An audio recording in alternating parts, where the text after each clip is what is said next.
Hello everyone and welcome to the sideboard at the Los Angeles Standard Open. I'm here with our Acquisitions Assistant Manager, Wes Wise.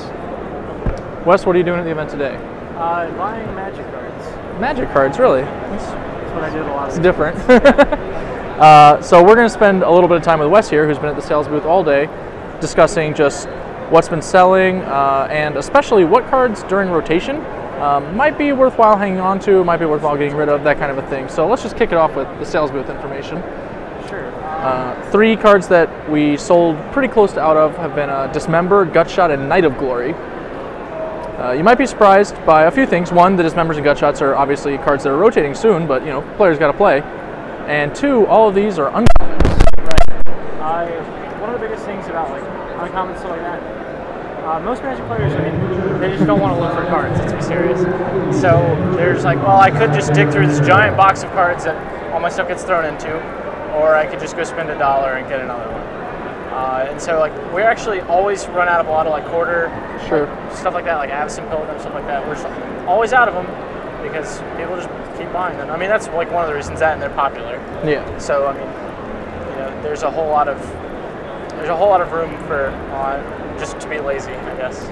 Gutshots have been selling out pretty consistently for like the last several months. I recall. Yeah. Another big one has been Entreat the Angels, which is a whole other end of the spectrum, mythic rare, and the card's seeing play in multiple formats, especially like during an open series weekend between Miracles and some standard decks. Not good ones, but you know.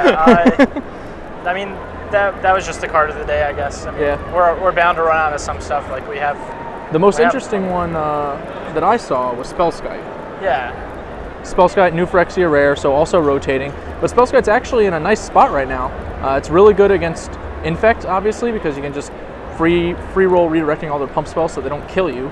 But it's also pretty handy against zombies, just as a 2-mana 0/4 wall that turns off like Tragic Slip and Brimstone Volley and Pillar Flame.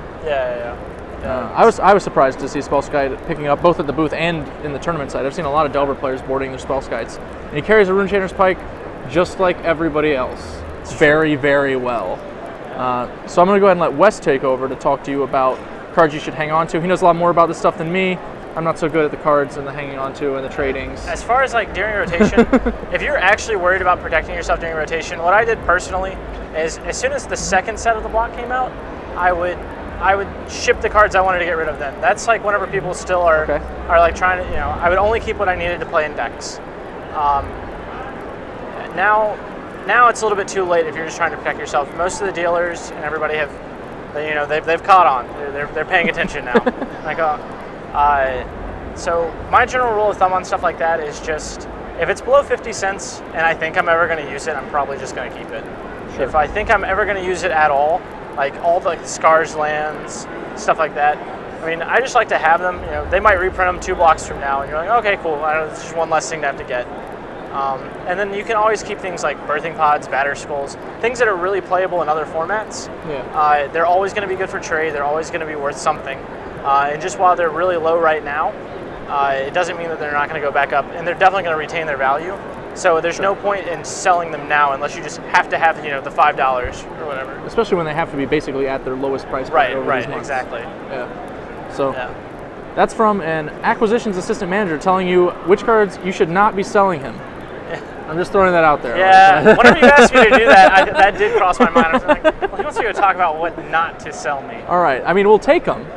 We're Star City Games. We'll buy everything. Exactly. So we're going to go ahead and throw to a break, and then we'll be back with more Cedric and Patrick Chapin commenting on one of the rounds of the Standard Open. I think it's like 5. 4 or 5? 5 something. That sounds right. So we're going to go with 5. Yeah. See you guys then.